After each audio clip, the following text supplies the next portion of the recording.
안녕하십니까. 등대지기 통일문답시에서 94번째 시간입니다.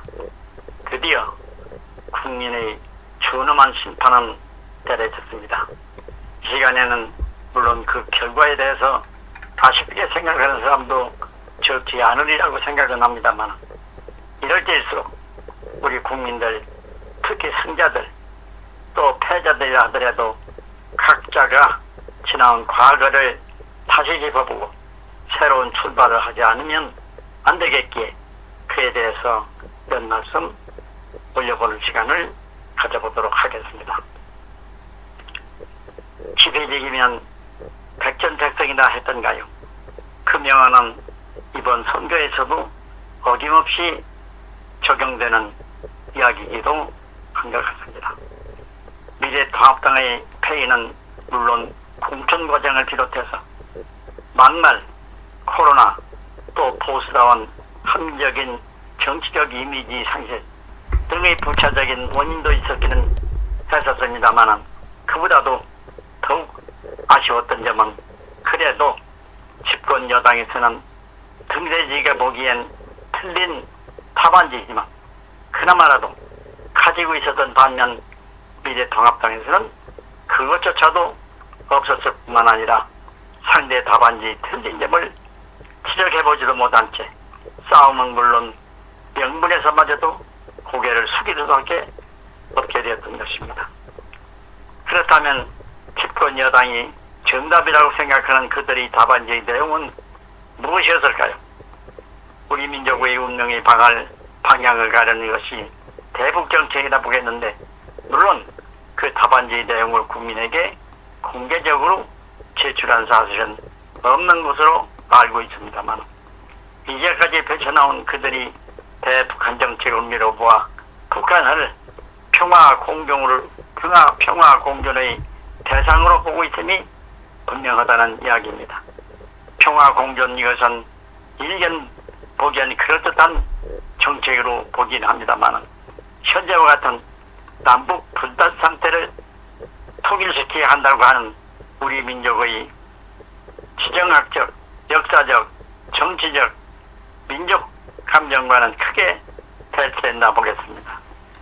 그러려면 대북한 정책의 무게중심을 남북 분단 상태의 현상유지에 둠으로써 민족 통일을 위한 적극적인 접근 방식보다 북한과 평화 공존 상태를 유지하기 위해서 남북 교류, 대북 지원 등 그런 정책을 펼쳐나가려고 할 것입니다.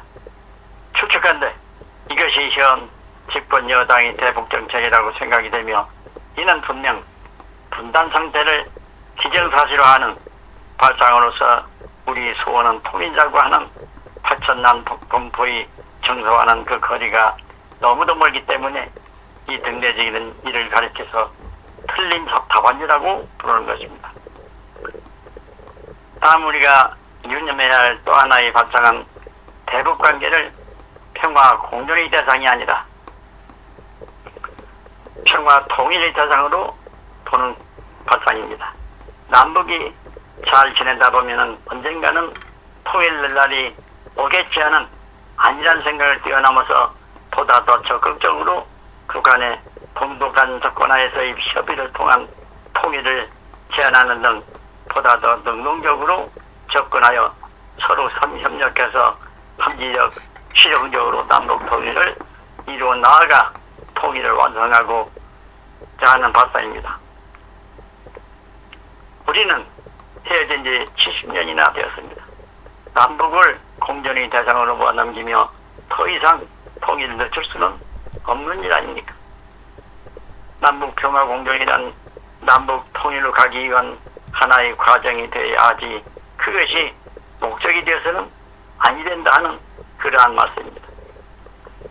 특히 2년 후에 대선을 앞에 둔 우리 국민들은 물론 크고 작은 대내적인 정책도 문제가 되겠지만, 대한민국이 대북 정책을 필두로 해서 나가야 할 큰 흐름의 방향에 대해서 국민들은 알고 싶어 하고 있습니다. 즉 남북 관계를 어떻게 보고 있느냐 하는 데 대한 근본적인 사고방식 말씀입니다. 즉 북한을 평화 공존의 대상으로 보느냐 아니면 평화 통일의 대상으로 보느냐의 문제입니다. 전자는 현 집권 여당이 택하고 있는 것으로 보이나 후자를 알아보는 해안을 지진 위기는 아직 보이질 않으니 한스럽기 그지없습니다. 이를 돕기 위해서 전술한 두 가지 발상을 좀 더 세밀하게 구별해보자면 북한을 평화 공존으로 보는 경우를 말씀드리겠습니다. 이것은 남북 공존을 우선 목표로 하는 정책입니다. 또 평화적인 남북 공존을 유지하기 위해 북한을 지원해야 하는데 이는 분단된 남북 현 상태를 유지하기 위해서 북한을 지원해야 한다고 하는 모순된 의미이기도 한 것입니다.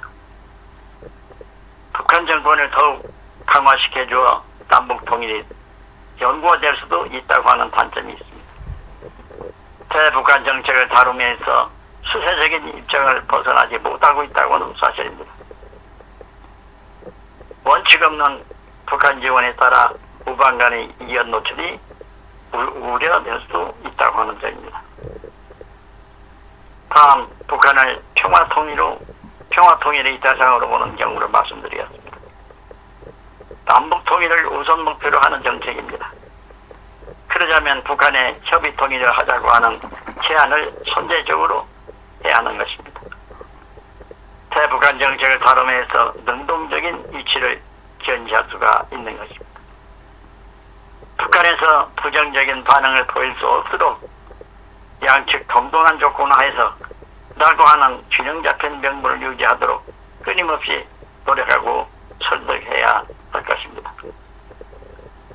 협의 과정에서 남북 양측의 장단점이 논의됨에 따라 북한 변화의 계기가 의외로 쉽게 조성될 수도 있다고 하는 말씀입니다.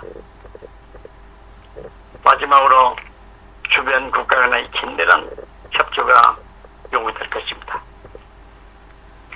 존경하는 5천만 국민 그리고 정치인 지식인 여러분, 북한을 공존의 대상으로 보느냐 아니면 통일의 대상으로 보느냐에 따라서 정반대의 개념과 정책이 도출되는 것입니다.